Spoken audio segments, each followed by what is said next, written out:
اعوذ باللہ من الشیطان الرجیم بسم اللہ الرحمن الرحیم۔ ایک شہنشاہ دنیا کو فتح کرنے کے ارادے سے نکلا۔ اس کا گزر افریقہ کی ایک بستی سے ہوا جو دنیا کے ہنگاموں سے دور اور پرسکون تھی۔ وہاں کے باشندے اپنی زندگی سے مطمئن تھے۔ وہاں کے باشندے جنگ کے نام سے ناواقف تھے، وہ فاتح اور مفتوح سے ناآشنا تھے۔ باشندوں نے شہنشاہ کو مہمان کی طرح اپنے سردار کے پاس اس کی جھونپڑی میں لے گئے۔ سردار نے شہنشاہ کا استقبال بڑی گرم جوشی سے کیا اور پھلوں سے اس کی تواضع کی۔ اسی دوران دو قبائلی فریق سردار کے پاس آئے۔ سردار کی جھونپڑی عدالت کا کام کرتی تھی۔ اس میں سے ایک مدعی تھا اور ایک مدعا علیہ۔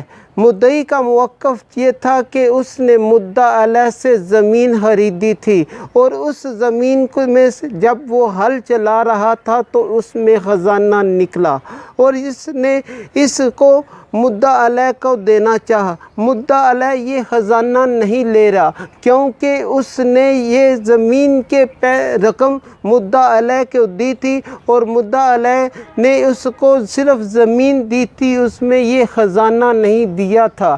یوں اس کا زمین کے اوپر حق ہے، اس خزانے کے اوپر حق نہیں ہے اور یہ مدعا علیہ کو دے رہا ہے اور مدعا علیہ اس خزانے کو نہیں لے رہا۔ سردار نے مدعا علیہ سے پوچھا کہ آپ اس خزانے کو کیوں نہیں لے رہے؟ تو مدعا علیہ نے کہا کیونکہ میں نے مدعی کو یہ زمین رقم کی عوض دے دی ہے، اب مدعی کی قسمت ہے کہ اس میں جو بھی نکلے گا یہ مدعی کا ہو گیا۔ میں نے کیونکہ اس کو زمین دی ہے اور زمین میں سے جو بھی چیز نکلے گی وہ جنس ہو یا خزانہ ہو وہ مدعی کا ہے، میں یہ نہیں لے سکتا کیونکہ میرا ضمیر ابھی زندہ ہے۔ سردار نے مدعی سے پوچھا کہ آپ کے پاس غیر شادی شدہ لڑکا ہے؟ تو مدعی نے سر ہلا دیا، کہا ہاں میرے پاس میرا ایک بچہ جس کی ابھی شادی نہیں موجود ہے۔ اس نے مدعا علیہ سے کہا کہ آپ کے پاس غیر شادی شدہ لڑکی ہے؟ تو اس نے کہا ہاں میرے پاس غیر شادی شدہ لڑکی ہے۔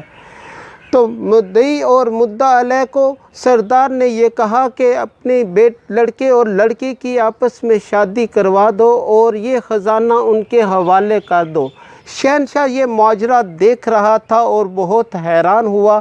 جب اس کی حیرانگی کو سردار نے دیکھا اور سردار نے جب اس کی حیرانی سے دیکھا تو شہنشاہ سے کہا کہ کیا میں نے کوئی غلط فیصلہ تو نہیں کیا جس کی وجہ سے آپ حیران ہیں؟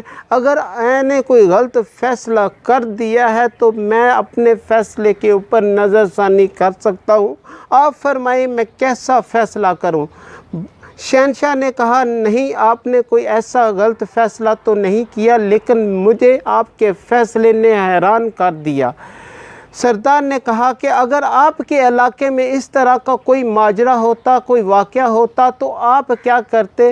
تو شہنشاہ نے کہا کہ اگر ہمارے علاقے میں اس طرح کا کوئی ماجرا ہوتا تو میں دونوں فریقین کو بلاتا اور انہیں کہتا کہ تم ان میں سے کون یہ خزانہ لینا چاہتے ہو؟ تو پھر مدعی بھی یہ خزانہ اپنی طرف کھینچتا اور مدعا علیہ یہ خزانہ اپنی طرف کھینچتا، دونوں میں اس طرح لڑائی ہوتی، پھر یہ معاملہ میرے پاس آتا تو میں دونوں کو حراست میں لے لیتا اور یہ خزانہ سرکاری خزانے میں جمع کر لیتا اور یہ خزانہ شہنشاہ کی ملکیت ہو جاتا۔ تو اسی دوران سردار نے اپنے بڑے پیارے انداز سے شہنشاہ سے کہا کہ میں مؤدبانہ انداز سے آپ سے ایک گزارش کرتا ہوں کہ کیا آپ کے علاقے میں سورج نکلتا ہے؟ شہنشاہ سلامت نے کہا ہاں کیوں نہیں نکلتا ہے سورج تو اس نے کہا سردار نے کہا کیا آپ کے علاقے میں جانور گھاس کھاتے ہیں؟ شہنشاہ نے کہا ہاں ہمارے علاقے میں جانور گھاس کھاتے ہیں اور سبزہ ہوتا ہے۔ تو سردار نے کہا کہ آپ کے علاقے میں بارشیں ہوتی ہیں؟